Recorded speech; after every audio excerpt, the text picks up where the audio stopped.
Mga kabisnes naming minamahal, makikisuyo po kami. Naglalambing po kami sa inyo. Kung maaari po sana ay pakisuportahan natin Annalisa Reality Vlog. Annalisa Reality Vlog. Hello po mga kabayan, kumusta kayo? Magandang buhay, good morning. Welcome po muli sa aking YouTube channel, Annalisa Reality Vlog. Panibagong reaction, sariling opinion, and quick reaction po yung aking gagawin ngayon. At dito po tayo sa channel ni Papa Dins TV, patungkol po kay Azela. Pero bago ko ituloy, maraming salamat po to my new subscribers. Thank you po sa suporta ninyo.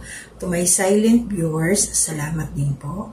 And mga nagla-like, nagko-comment, at saka nag-share po sa aking mga ginagawang reaction. Maraming salamat din po sa inyo.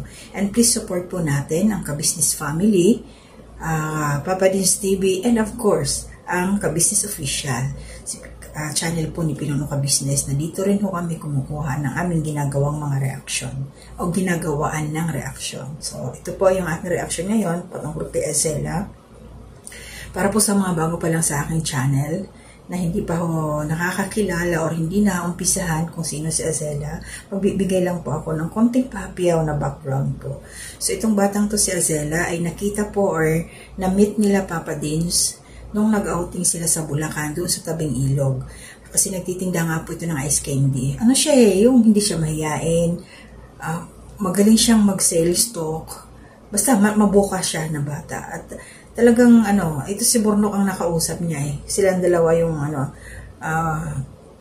kumbaga nagpapalitan ng biruan, mga ganon, hanggang sa naagaw yung pansin ni Papa Dins. At ito nga tinanong itong bata at sinamahan nila kung saan ito nakatira para mas makilala pa. So ulila na to sa kanyang mga magulang at ang kasama lang niya ngayon yung isang kapatid niya at yung ibang mga kapatid niya ay may mga kanya-kanya na rin pamilya. So yun po yung lang.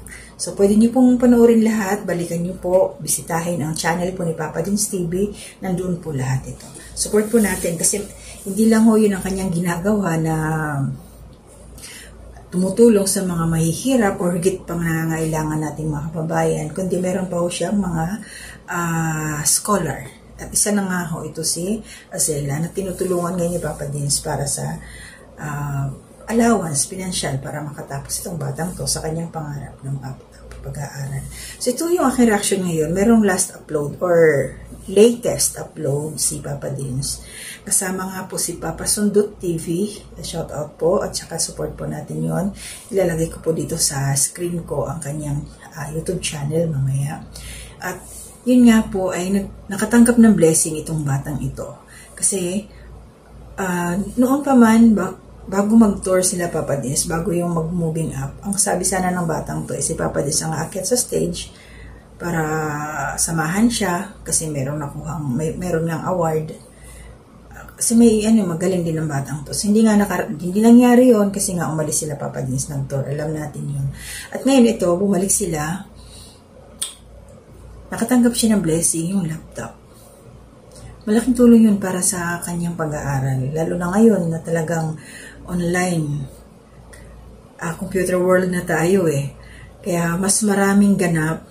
Ang mga teachers ngayon, nagtuturo na sila sa online, pa-research online. Hindi na nagkagamit, ewan ko lang, yung mga library, yung mga books. Mas madali na talaga sa cellphone at saka sa internet na ang pagre-research ngayon.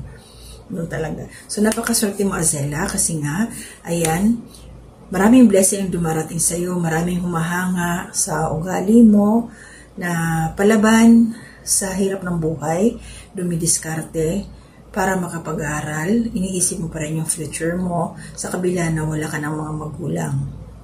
Sariling sikap, nagsisikap para matustusan ang pangangailangan mo sa eskwelahan. At thank you Lord dahil nga dumating at nakilala ka, gumawa ang ating Panginoon ng paraan para makilala mo ang grupo nila Papa Dins TV. At ayan, sunod-sunod na yung blessing sa'yo. Meron ka na ng laptop at advance birthday gift nga daw ito. Doble gift sa'yo sa graduation mo o sa moving up. At kasama na rin, nag-gift pa rin sa birthday mo.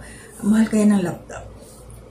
Marami na nangangarap na magkaroon yan at syempre hindi talaga mahirap, hindi ma-afford. Kaya napakaswerte mo dahil isa ka sa mapalad na nabigyan ni Papa Sundot TV ng laptop. At syempre, hindi lang yon, may additional pa, syempre, mag-iiwan si Papa Dins. Nakita naman natin na mayroon din para iniwanan ka ng panggastos mo. At may pahabol pa to si Papa Sundot. Tinanong, nakita yung sapatos niya, natawa ako nakita yung sapatos niya sa Acela. Sabi nga niya, wala na yon. So, may paparating pa palang blessing ito si Acela from Papa Sundot TV, size 6, yung size ng paa ni Acela. So, baka sa birthday mo, Acela, marami pang blessing ang darating sa iyo. Basta huwag ka lang magbabago. Yung mga pangaral sa iyo nila Papa Dins, ng mga nila Tatay Burnok mo, na tinatawag mong tatay, din yung mga kasag, shoutout sa inyong lahat. Gawin mong inspirasyon lahat yun at maging guide. At mga kuya mo na sila. Sundin mo at nandyan na sila Hindi lang sila tumutulong sa'yo. Nandun yung malasakit, yung pag-aalala sa sitwasyon mo, lalo't babae ka. Tapos, basta alam mo na yung mga bilin sa'yo nila Papa Dins para matupad mo yung mga pangarap mo na makatapos ka sa iyong pag-aaral. Dahil makakatulong ka rin sa mga kapatid mo sa future. Diba? Kailangan lang talaga makatapos ka sa pag-aaral. Malayo ang mararating mo. So, yun Acela, pakabait ka lang. Huwag ka magbabago ng iyong ugali. Pag-igihan yung pag-aaral, i-maintain mo yung iyong mga grado. Kasi sabi nga ni Papa Dins, titingnan niya yan. Kasi doon makikita yung kung nagsisikap ka sa pag-aaral mo sa iyong mga grado. No questions na yan Pag pinakita mo yung card mo, okay yung grado, tapos yung usapan, malinaw yan. Ibig sabihin, kung matataas, talagang porsigido, nag-aaral ng mabuti. Pag mababa, syempre may problema yun. Kaya sana huwag mo sasayangin yung pagkakataon na to. Nandiyan may mga kuya ka na ginamit ni Lord na instrumento na makakatulong para makapagtapos ka sa iyong pag-aaral. So, ingat ka lang palagi. At i-treasure mo yung moment na yun. So, ito lang po yung aking reaction ngayon mga kabayan. Maraming salamat po muli. At shoutout sa aking mga kasamahan mga reactors. Anime Reactors TV, Taong Gala, Kalingap Turak, Ma'am Plurs Channel, Katangay PLC, and Alminda Mix Vlog. Yun. And shoutout din po sa mga kagwangs natin. Tuloy ang suporta o pasuportahan po natin ang mga